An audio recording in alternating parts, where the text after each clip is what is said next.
Pwede din naman nating dalhin ang sarili nating sasakyan paakyat. Mas advantage kung ang sasakyan mo ay 4x4 para hindi hirap sa akyatan.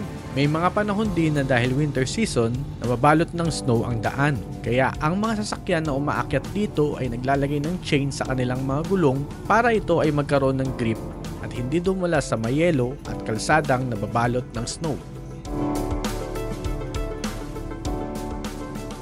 Base sa previous experience ng mga kasama natin from their last visit dito, hindi sigurado kung may available parking space sa taas during peak season.